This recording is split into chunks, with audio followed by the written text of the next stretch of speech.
안녕하세요, 차팔입니다 하고 등장하면 되는 건가? 지금 아우디에서 차 팔려고 있는 오진 씨를 모시겠습니다. 안녕하세요, 차팔. 아까 거 그냥 쓰시죠? 그냥 그게 제일 낫겠다. 아우디에서 차를 열심히 팔고 있는 차팔이 오지엔 댁입니다. 오지은 대. 오지은 대전님, 오지은 대전님 모셨습니다. 박수 너무 민망하다. 네. 딜러가 그냥 흔히 아는 그냥 차 그 물건을 사잖아요. 네. 그러니까 그 물건을 사는데 그냥 중간에서 이제 도와주는 거예요. 지금 제가 뭐 번호판 어떻게 받는지 아세요? 이런 거 물어봐도 네. 모르시잖아요. 네. 그런 것들을 사이에서 저희가 이제 해주는 거죠. 그 다음에 이제 뭐 금융 상품도 차를 이제 일시불로 사는 사람도 있지만 상품을 사용하는 사람도 있잖아요. 뭐 네. 할부라던가 뭐 네. 리스라던가 렌트라던가. 근데 이런 거를 솔직히 뭐 아는 사람은 알겠지만 처음인 사람은 또 모르니까, 그리고 사용하는 기준치가 고정은 아니니까 이 새로운 차를 보면 새로운 기준으로 가야 되는 거니까 그런 거에 대한 이제 컨설팅까지 해주는 게 딜러죠. 차량을 이제 상담을 해주고 어떻게 물어봐요. 구매 방식을 어떻게 하실 거예요? 라고 물어보면 뭐 현금인 사람 있고 할부 끼는 사람이 있고 사업자라던가 비용 처리가 필요한 사람들은 뭐 리스나 렌트를 쓸 수 있고 뭐 법인일 수도 있고 하니까 그럼 거기에 맞춰서 이제 도와드리는 거고, 그 다음에 뭐 정황상 개인 사업자인데 비용 처리할 비용이 좀 있어 보인다 싶으신 분이면 또 거기에 맞춰서 뭐 리스나 뭐 렌트 같은 거를 한번 뭐 권유해드려서 괜찮으면 이렇게 해도 되고 아니면 뭐 할부해도 되고 이제 그런 것들을 얘기하면서 니즈에 맞게 안내를 해주는 게 일인 거죠. 아우디에서 일을 처음 하신 걸까요? 아니면 다른 브랜드 경험을 하셨을까요? 이게 또 역사가 있거든요. 네. 저는 시작은 제가 그 일본 차에서 시작을 했는데 그 닛산에서 시작을 했어요. 아, 지금은 없는. 철수한. 여기 사연이 있어. 그 사실 자동차 영업을 하기 전에도 자동차 근무를 했었거든요. 그때는 서비스 센터에서 제가 근무를 했었단 말이에요. 처음에는 이제 포드에서 근무를 하고 그 다음에 지프, 크라이슬러에서 근무를 했는데 웬걸 근무하고 얼마 안 되니까 또 크라이슬러가 철수를 해버렸네. 나 솔직히 닛산 철수할 때 무슨 생각했냐면 나 독립운동가인 줄 알았어. 내가 여기 와가지고 닛산이 나가는구나. 닛산 대표가 그 외국인이거든요. 이 외국인 이놈 새끼가 도망갈 때부터 알아봤어. 중간에 한번 탈주했단 말이에요. 그래도 느낌이 쎄한데 했더니 역시나 철수를 했고 뭐 그래서 의도치 않게 그러면 일하신 지 얼마나 됐을 때? 한 딱 이제 1년 채우니까 1년 정도 철수했어요. 일하시고, 그러면 철수한다고 했을 때 나가라 뭐 이렇게 된 거예요? 아니 나가라고는 하진 않고 다른 브랜드로 보내주겠다 뭐 이런 거 있었거든요. 그러니까 처음에 일할 때 거기가 계열사가 많았어요. 뭐 벤츠도 있고 랜드로버도 있고 뭐 혼다도 있고 여기가 되게 여러 가지가 있었는데 1년 경력이니까 좀 뭐 벤츠나 이런 데는 좀 힘들고 혼다를 보내준다는 거예요. 그래갖고 내가 지금 나를 엿먹이는 건가? 나 지금 불매운동 세게 1년 동안 겪고 나는 지금 불매에 완전 그냥 폭풍의 눈에 있었는데 다 보고 지금 다시 일본을 가라고? 이거는 조금 장난질이 심하다. 아 저는 퇴사를 하겠습니다 하고 이제 나와서 그 다음에 이제 BMW를 갔고, 아니 그래도 차는 독일 아니면 일본이니까 일본은 근데 이제 한국 시장에서 안 될 것 같다 싶어서 어딜 갈까 솔직히 고민을 막 했었는데 네. 전에 만났던 남자가 BMW를 탔었거든요. 차가 좋다고 생각했어요. 그분하고 왜 헤어지셨나요?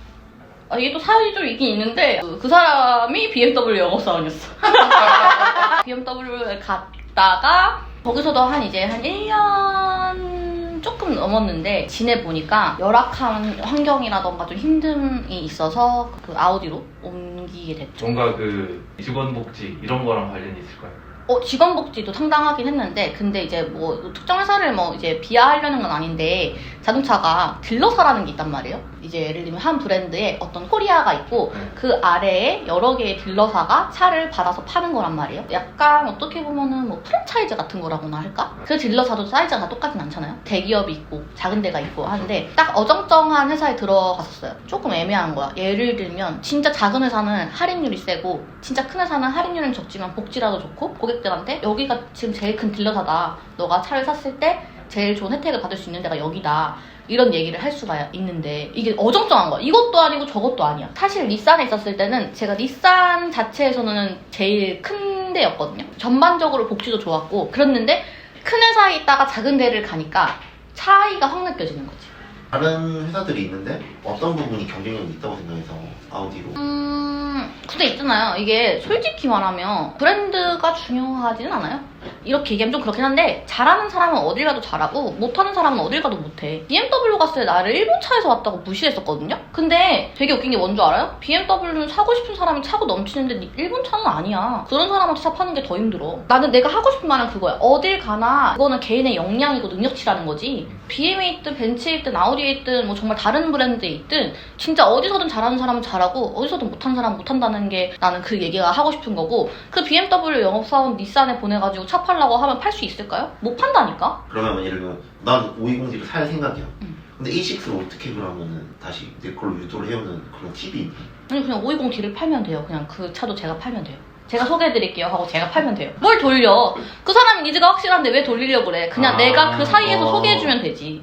아니 내가 팔아도 되고. 뭐 예를 들면은 진행은 뭐 내가 했으니까 네. 뭐 수익 구조 같은 게 만약에 생긴다면 근데 솔직히 수익 구조가 생길 수가 없긴 해요. 요즘에 너무 할인 비교가 심해서 만에 하나 생긴다고 하면 그거는 이제 내가 받는 거지. 배분 이런 거를 어떻게 정해서 하나요? 이게 영업사원들 사이에서도 약간 룰이란 게 있는데 정말 연락처만 주고 소개해준 타입이 있고 그게 아니라 정말 내가 사이에서 진행 다 하고 얘는 정말 자기 이름만 빌려준 경우 있잖아요. 차 받기 위해. 네. 이렇게 했을 때에 따라서 다르지. 예를 들면은 내가 다 했어. 그럼 나 이 사람은 사실 줄 필요는 없지. 정말 차만 준 거잖아.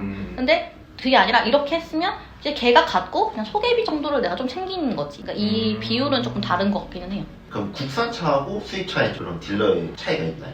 뭐 국산차랑 외제차라고 다르다는 거보다는 어차피 똑같은 차를 파는 사람인데 개개인이 개인 사업자를 가지고 판매하냐 아니면 소속돼가지고 기본급을 받으면서 판매하냐의 차이. 근데 또 현대기아 같은 경우에는 알겠지만 뭐 카마스터나 이런 식으로 해가지고 공채로 또 영업사원을 뽑긴 뽑아요. 그런 사람들은 이제 솔직히 영업사원이라는 표현보다는 그냥 회사원에 가깝긴 하죠. 마진율 이런 게 그래도 외제차 쪽에서 일하시는 게 아니 마진율은 국산차 더 좋죠. 국산차가 훨씬 좋은데 뭐 이것도 사람마다 나 어떻게 하냐에 따라 다른 거니까. 근데 나는 여기서 제일 웃겼던 게 내가 이 수익 구조를 얘기를 하면서 생각해보면 내가 진짜 웃긴 게 어쨌든 우리가 차량을 팔아서 수당이라는 게 있으니까 돈을 버는 거잖아요. 근데 요즘에는 이 수당을 고객한테 주는 게 당연시 됐는데 사람들이 뭔가 착각하는데 이거 직업이잖아 우리가. 일을 한 거에 대한 대가로 수당을 받는 거잖아. 그렇죠. 그러니까 이게 주는 게 당연하지 않은데 사람들이 요즘에는 당연하게 자기한테 수당을 뱉어야 된다고 생각을 하는 거야. 이럴 거면은 뭐 키오스크 하나 설치해가지고 차 샀으면 좋겠어. 온라인으로.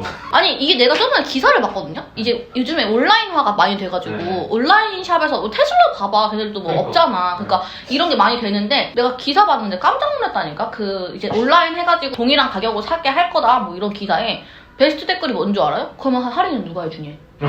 이런 거야. 그니까. 근데 이게 너무 이게 당연시 생각을 하는 거야. 그러니까 우리가 예를 들면 서비스로 용품을 해줬어. 썬팅도 해주고 뭐 이런 걸 해줬어. 그건 말 그대로 해줘야 하는 게 아니야. 이 사람은 차를 사러 온 거잖아. 그 해주는 용품들이 아우디에서 나오는 게 아니야. 차가 오면 외부에서 우리가 다 데려와서 작업을 해서 내주는 거야. 실질적으로 물건을 사러 왔다는 전제로 보면 우리가 그걸 해줘야 될 의무는 없다고. 근데 해주는 거잖아. 그 수당을 당연히 받아야 된다고 생각하는 문화 자체가 난 좀 잘못됐다고 생각하는 거지. 왜냐면 나는 직업인데. 그러면 뭐 예를 들면 고객 중에서 컴플레인을 걸거나 기억에 남는 사례가 있으신지? 근데 사실은 저는 컴플레인에는 그렇게 막 그런 게 잘 없거든요. 컴플레인이 없다기보다는 내가 거기에 그렇게 마음을 쓰지 않아요. 그렇다고 해서 내가 막 그 고객을 모른 척 한다는 뜻이 아니야. 근데 내가 그거 기억하고 전전긍긍한다고 해서 나한테 도움이 될 게 없고 사실은 차가 정말 수십 개, 수백 개, 수천 개의 부품으로 이루어진 거잖아. 그렇죠. 근데 어떻게 모든 게 다 완벽할 수 있겠어. 하물며 핸드폰도 뽑기 잘못하면은 난리가 나는데. 그게 그래서 차에서 보증기간이라는 걸 주잖아요. 그러니까. 근데 이제 예를 들면 뽑기 잘못해갖고 렌터를 자주 가게 되면 귀찮고 힘들게 하겠지.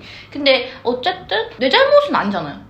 그렇죠. 딜러고 내가 해줄 수 있는 건 다 했어. 왜냐면 나 차 오면 우리가 검수 다 해주고 외관에 이상 없는지 다 잘 작동하는지. 근데 알겠지만 차량의 진짜 문제는 주행을 해봐야 하는 건데 그렇죠. 내가 신차를 남의 차를 주행해볼 순 없잖아. 내가 해줄 수 있는 선까지는 다 해줬는데 나가서 문제가 생긴 건 어쩔 수 없어. 근데 내 잘못은 아니잖아. 그러니까 내 잘못이 아니라는 거를 마음속에 바탕을 두면 약간 좀 크게 신경 쓰이진 않는 거지. 그리고 이런 게 있어요. 옛날에 사실은 그러니까 제가 서비스직을 되게 오래 했거든요. 그러니까 피자에서 내가 알바를 진짜 오래 했는데 아시겠지만 요식업에 있으면 별의 별 사람들이 진짜 많아요. 막 인터넷에 돌아다니는 글이 과장된 게 아니야. 그거는 축소된 거야.